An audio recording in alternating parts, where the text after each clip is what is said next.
Speaker sir, Telangana రాష్ట్రం ఏర్పడ్డ తర్వాత తెలంగాణ ఆదాయ వనరైన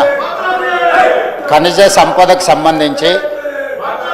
జరుగుతున్న అక్రమాలను, ప్రభుత్వానికి వస్తున్న నష్టాన్ని దృష్టిలో పెట్టుకొని మేము బాధ్యత తీసుకున్న తర్వాత ఇసుక విషయంలో కానీ, క్రషర్స్ విషయంలో కానీ, గ్రనైట్ విషయంలో కానీ,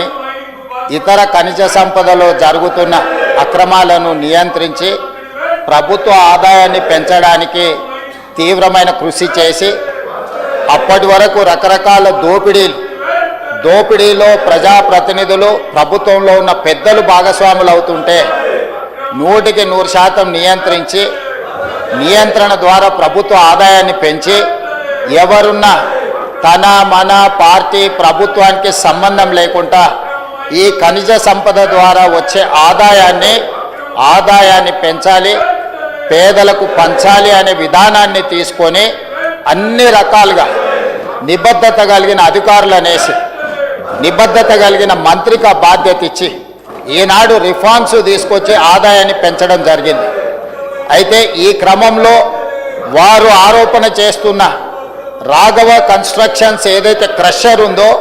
అక్కడ కూడా ప్రభుత్వానికి రావాల్సిన ఆదాయం విషయంలో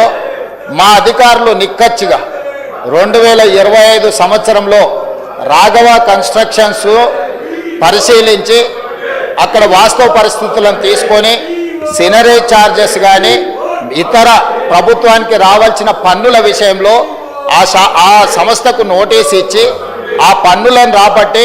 చిత్తశుద్ధితోని ప్రభుత్వ ఆదాయాన్ని పెంచినాం. మేమిచ్చిన నోటీసునే వాళ్ళు తీసుకొచ్చి చదివి వినిపించి ఈ నోటీసు గత ప్రభుత్వం ఇచ్చిన నోటీసు కాదు, గత ప్రభుత్వం దీన్ని కనిపెట్టింది లేదు, లేదా ప్రతిపక్ష నాయకులు ఎవరైనా ఈరోజు ఈ అంశాన్ని ప్రస్తావిస్తున్న శాసనసభ్యులు ఎవరు కూడా ఇక్కడ అక్రమం జరుగుతుందని ప్రభుత్వానికి ఫిర్యాదు చేయలే. ప్రభుత్వమే స్వయంగా ఏ ప్రాంతాలలో ఇసుక దోపిడీ జరుగుతుంది, ఖనిజ దోపిడీ జరుగుతుంది, ప్రభుత్వ ఆదాయానికి గండి పడుతుందని కనుక్కొని మేమే ఆ నిధులను రాబట్టుకునే కార్యక్రమంలో భాగంగా ఈరోజు రాఘవ కన్స్ట్రక్షన్స్కు నోటీస్ ఇచ్చినాం. మా నోటీస్కు స్పందించి దాదాపుగా 3 కోట్ల రూపాయలు ప్రభుత్వానికి చెల్లించాల్సిన పన్నులు చెల్లించడమే కాకుండా వాళ్ళు తీసుకోవాల్సిన అనుమతుల గురించి కూడా మా అధికారులు చేసిన సూచనను వాళ్ళు అమలు చేయాల్సిందిగా మేము ఆదేశాలు ఇచ్చినాం. ఇంత పారదర్శకంగా తన మన పార్టీ ప్రభుత్వానికి సంబంధం లేకుండా మేము తీసుకున్న చర్యల్ని మీరు ఇసుకలో ఆదాయాన్ని పెంచినరు, మీరు ఈరోజు క్రషర్స్లో ఇల్లీగల్ మైనింగ్ ఆపినరు, ప్రభుత్వ ఆదాయాన్ని పెంచిందని ఒక మాట ప్రభుత్వాన్ని అభినందించుంటే మా అధికారులు ఇంకా రెట్టించిన ఉత్సాహంతో ఈరోజు ప్రభుత్వ ఆదాయం పెంచి ఉండేవాళ్ళు. అట్లా కాకుండా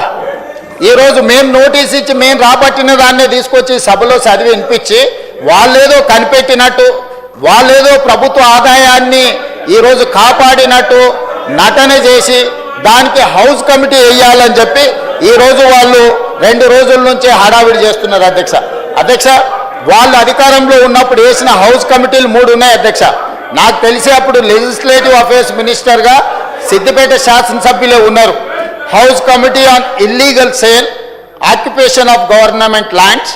2వ house committee on enquiry into work properties,